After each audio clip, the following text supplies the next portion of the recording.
The Honorable John N. Harris, Judge presiding. All persons having business before this court draw near, give attention and you will be heard. May God save the United States of America, the state of Florida, and this honorable court. Please be seated.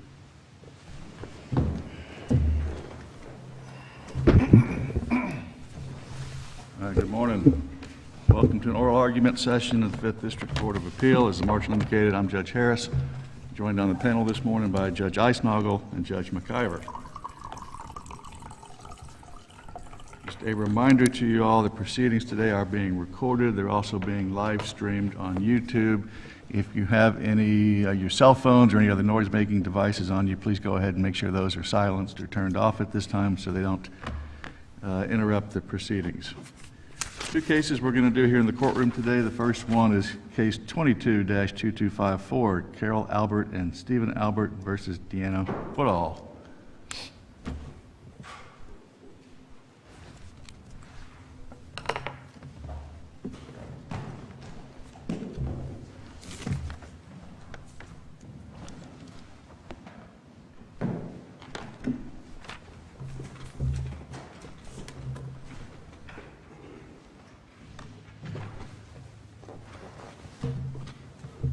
All right, each side has 20 minutes for the argument. Appellant can reserve as much of that as you would like for rebuttal. The default is 5 minutes. If you would like something other than that, please let me know and we'll try to accommodate that. It's time if you are ready, sir, you may proceed. Thank you, Your Honor. My name is Michael DeLugo from the law firm of Wicker Smith in Orlando. May it please the court. I represent the Alberts in this appeal. This arises out of a motor vehicle accident that took place in 2012. And before I go any further, actually, I'd like to reserve 3 minutes for my rebuttal. Thank you. The lawsuit was filed in 2015, and the trial took place in July of 2022. Final judgment was entered in favor of Ms. Woodall in the amount of $505,175.66 after the jury ruled in favor of Ms. Woodall. There was a case management order that had been entered prior to trial, and that indicated that all fact and expert discovery had to be completed by no later than 15 days prior to the commencement of the trial. During the course of the testimony of Ms. Woodall, she was asked a question with regard to whether she had applied for or sought employment at a pawn shop. Perfectly reasonable question to ask in a case in which she is making a claim for wage loss. However, her response was that not only had she gone to the pawn shop, but was in potentially seeking employment, but that she had sold family jewelry in order to pay her bills. And there was an objection that was raised contemporaneously with that testimony, stating that you can't testify, a witness cannot testify, or a party cannot testify as to their poverty, which is exactly what that was. And that wasn't information that was elicited from the question that was asked. The question that was asked was going directly to her wage loss claim, which is appropriate.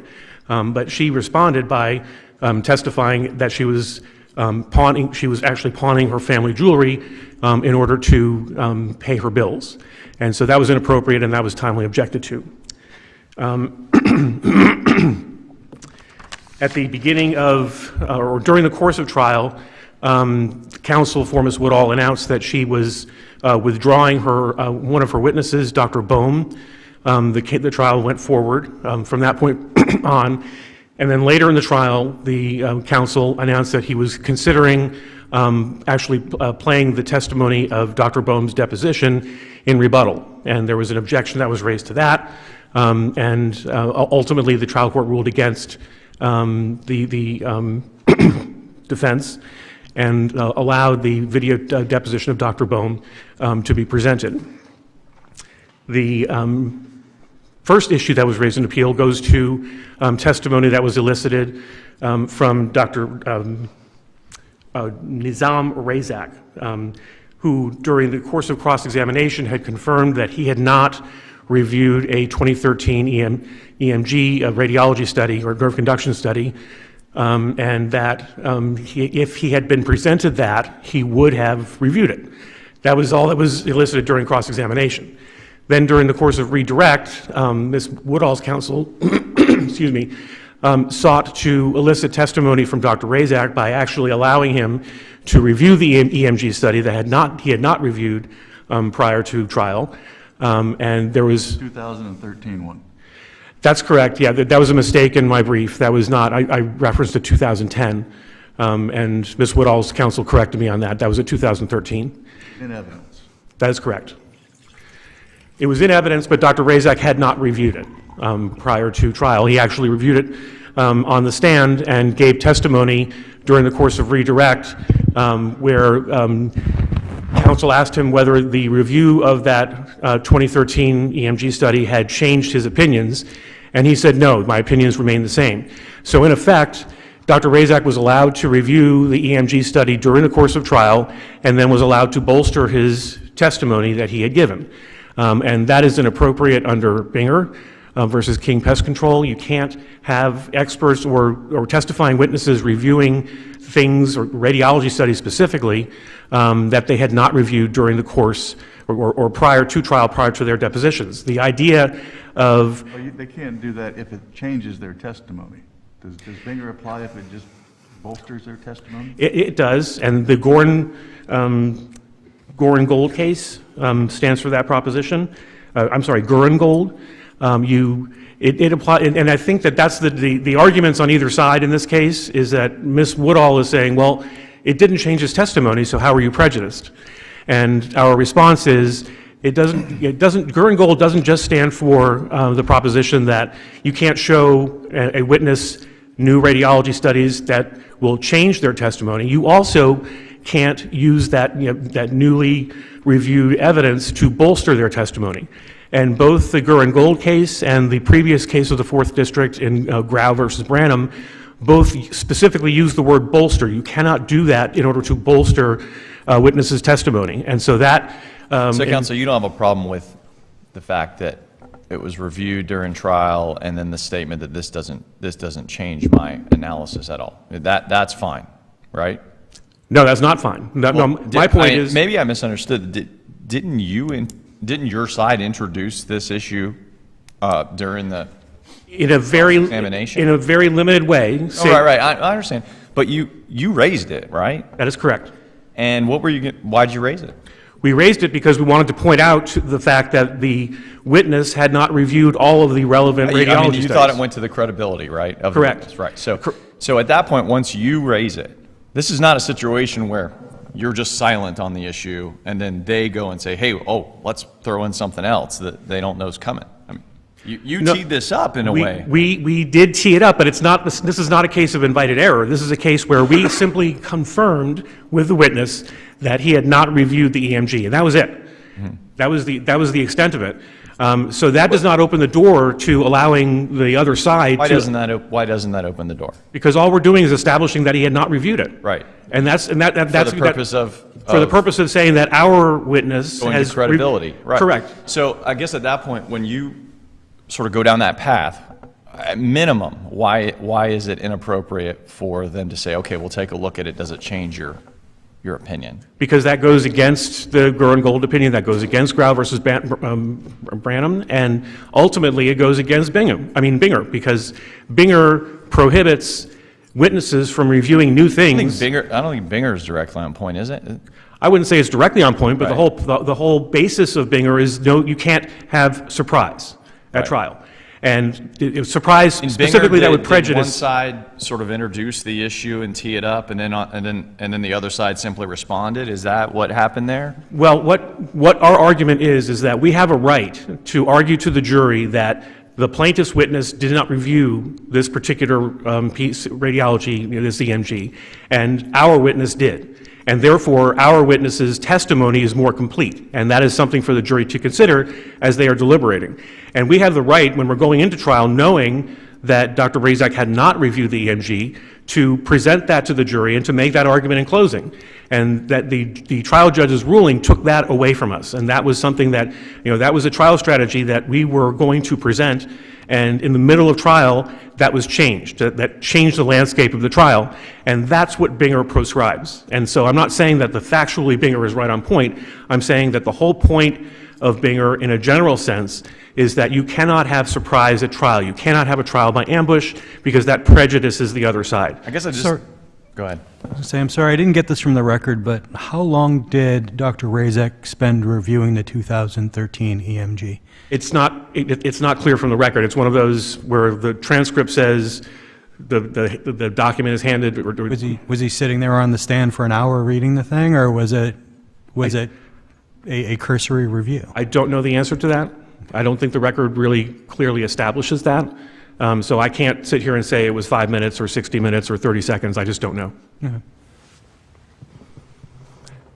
But we do feel that the... I guess, counsel, so is it really ambush when you introduce the concept and they're simply responding? Is that really It is, ambush? because the concept that we're introducing is that Dr. Rezak did not review this study. No, I understand that you wanted to attack his credibility. I get that. But, I mean, is that the same thing? Is that ambush, though, right? I mean, ambush doesn't feel like the traditional ambush in a traditional sense, does it?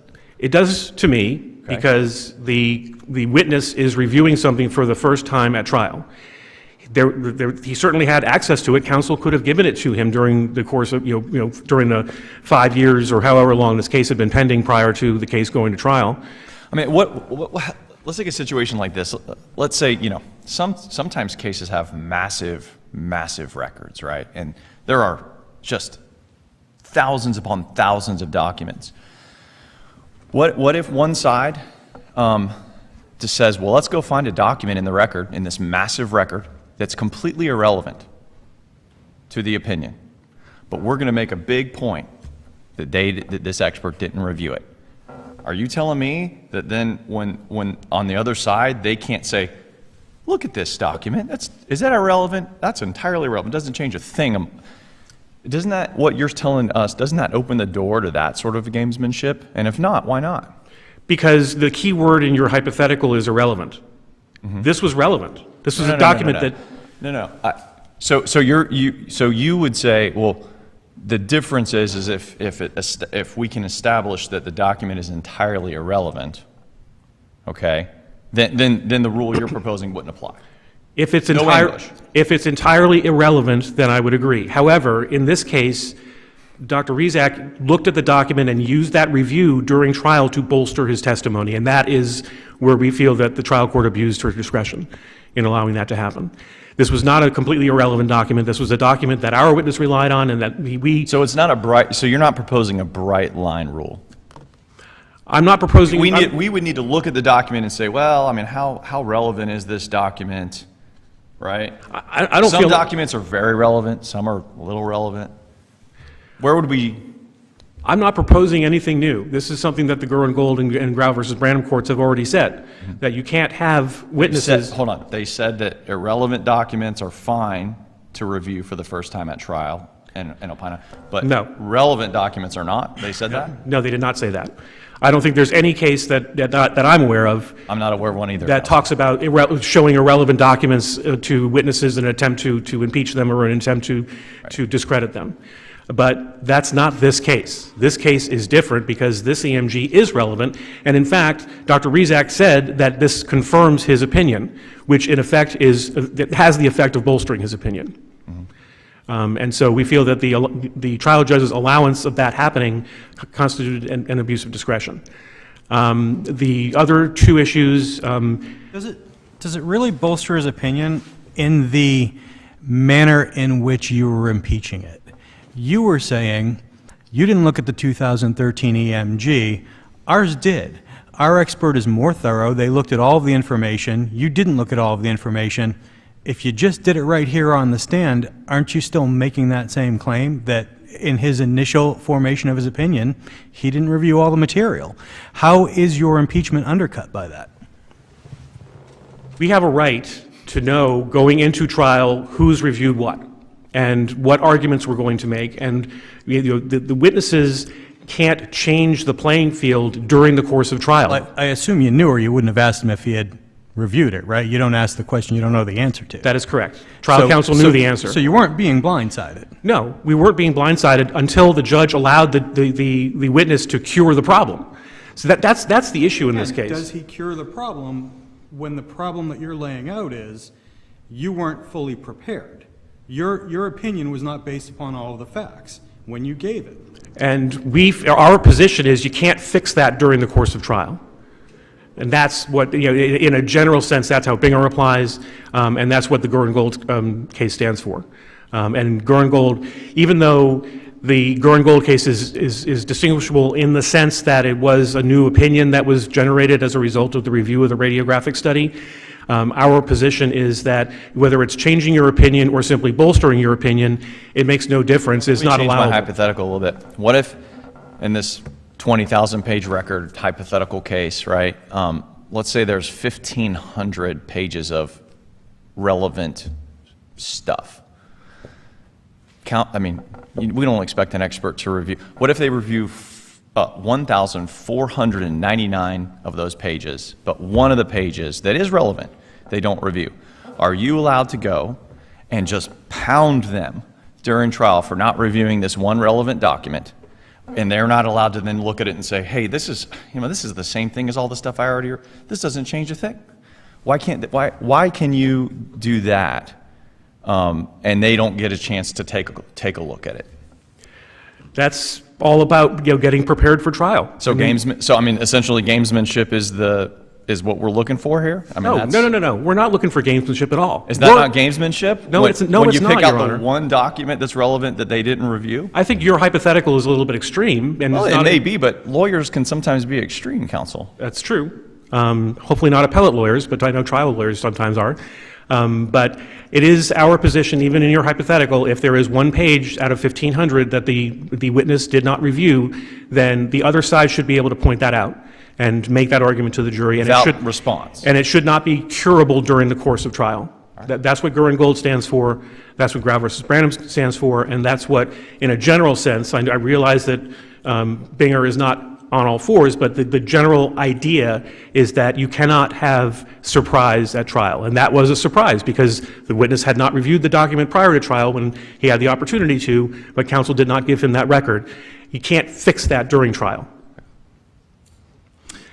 The third issue that we have raised in our brief has to do with the witness testifying as to her poverty. We feel it was an abuse of discretion to allow that to occur. And the second issue had to do with the withdrawal of Dr. Bohm during the course of trial and then turning around and saying, no, we're going to call him in our rebuttal case. We feel that both of those decisions by the trial judge constituted an abuse of discretion and warrant a new trial on all issues. And if the court has no further questions, I would like to reserve the remainder of my time for rebuttal. Okay, thank you. Thank you, Your Honor.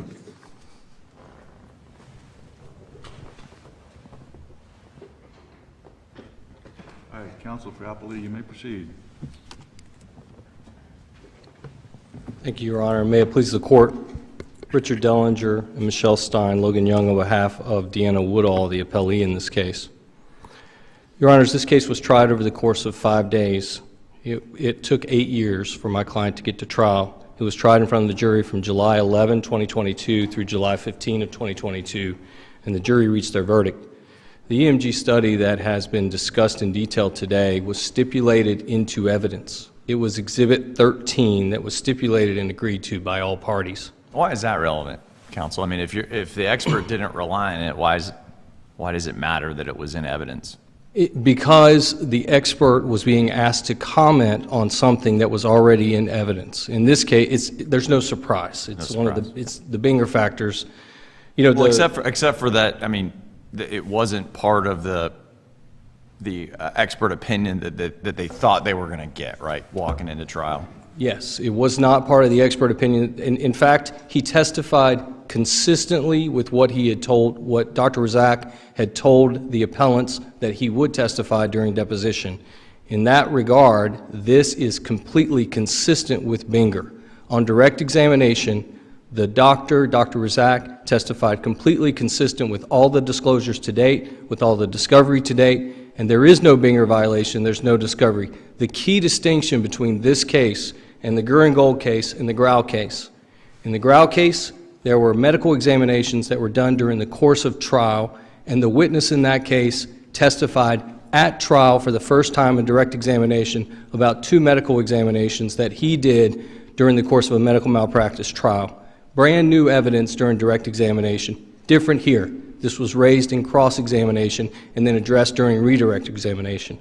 In Gurin Gold, it was an MRI study, a prior MRI study that the witness had testified he had not reviewed during his discovery deposition, and then before testifying on direct examination, the witness in Gurin Gold, a treating doctor, had reviewed that MRI study and provided brand new opinions during the course of direct examination. Complete surprise and complete violation of Binger. That is different here.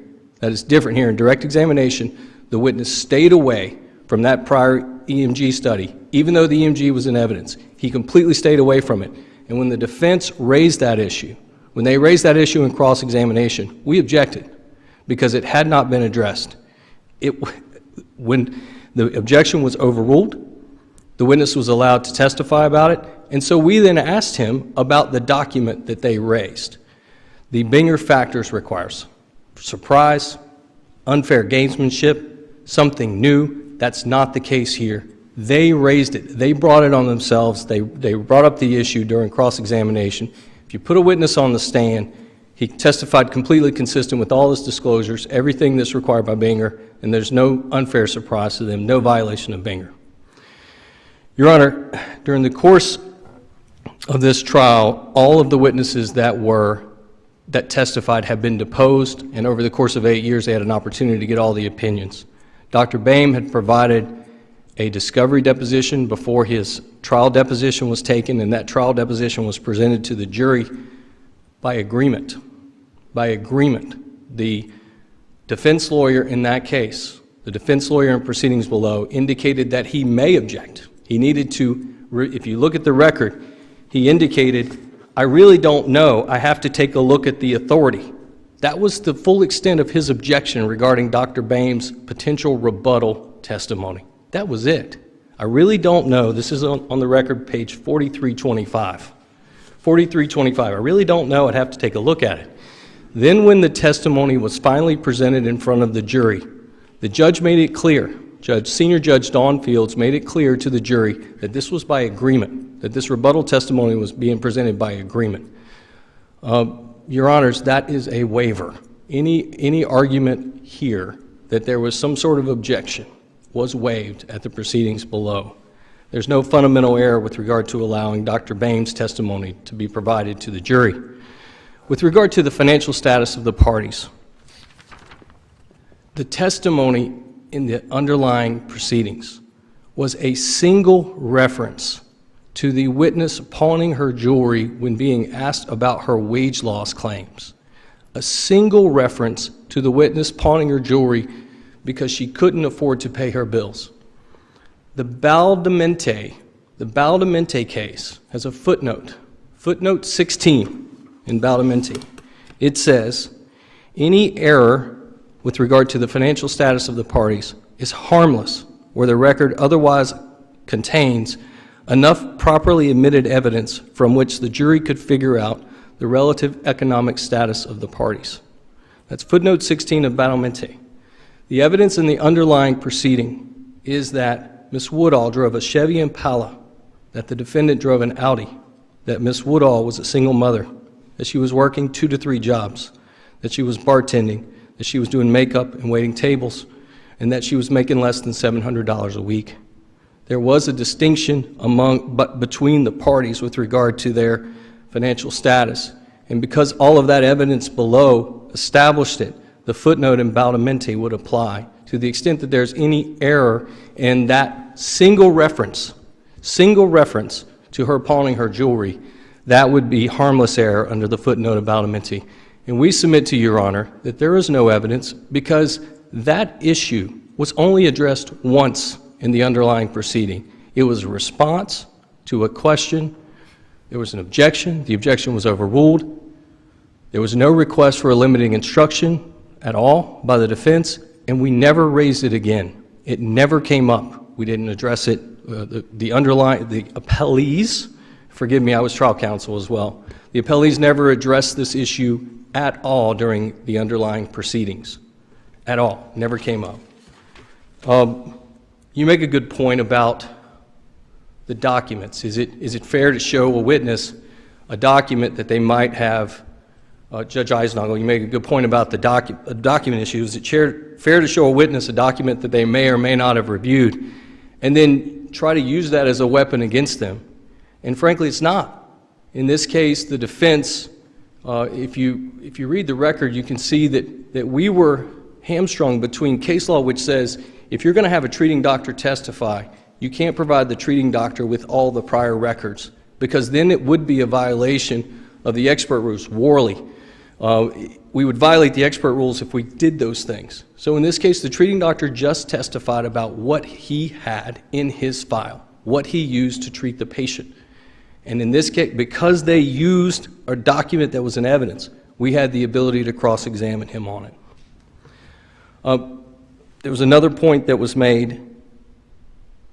I believe it was Judge McIver made a good point about whether this, how long the witness reviewed the document, how long Dr. Razak reviewed the document. I was there. The record reflects that the document was raised in cross-examination, wasn't shown to him. On redirect, the document was raised. Senior Judge Dawn Fields took the jury out and allowed the parties an opportunity to show the witness the document fairly briefly. The witness looked at the document. It's not a radiological study. It's actually an EKG study, which is just a report. He gave his opinion. The judge allowed it, said they opened the door, and then the jury was allowed back in. The questioning of him was, according to the record, that's the record below, was 10 minutes or less, and he provided his opinions. So, Judge McIver, you make the point that they still have the ability to cross-examine the witness on the point that this was just a very superficial review, that he didn't really review it in any level of detail. Having Dr. Razak review that EKG study did not impact their ability to cross-examine him on the superficialness of that review, because it was very, very quick in front of the jury in 10 minutes or less.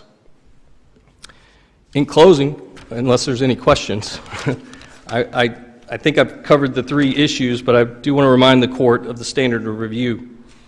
In this case, we had a trial judge, Senior Judge Dawn Fields, who tried this case over the course of 5 days in front of a jury and had access to all of the evidence. And great deference is to be given to trial courts who have superior vantage point, having reviewed all the evidence and all the proceedings in this case. In this case, there was no abuse of discretion in allowing the evidence, whether it be the EKG study on cross-examination and then redirect the single reference to pawning or jewelry that was never addressed again, and the agreed-upon rebuttal testimony of Dr. Boehm, agreed upon, according to the record. Any error that took place in the court below would have been harmless. That testimony about the jewelry, according to the Battlementi footnote 16, would be harmless given the testimony that the jury already had about the financial status of the parties. So, Your Honors, the case should not be reversed. The judgment should stand. Thank you, Your Honor. Thank you, counsel.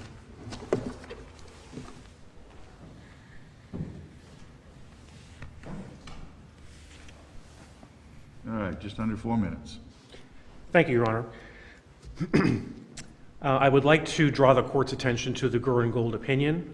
That citation is 277 Southern 3rd 600 at page 603 of that opinion. The court writes, Appellee was obviously attempting to bolster his case by showing Dr. Myers the 2010 MRI after appellants had relied on the cutoff of discovery and the commencement of trial.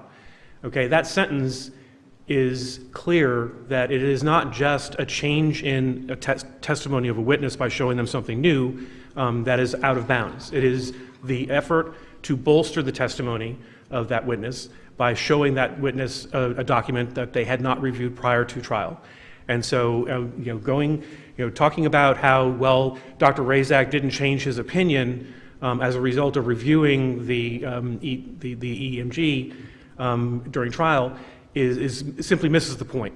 The point is that you cannot have a witness review things for the first time while they're on the stand and give opinion testimony regarding the review of that document. And that's why we feel that that was an abuse of discretion, and that's why we feel that the case should be reversed and remanded for a new trial on all issues. And with that, I'm going to rely on the contents of my briefs. Thank you. All right, thank you both very much.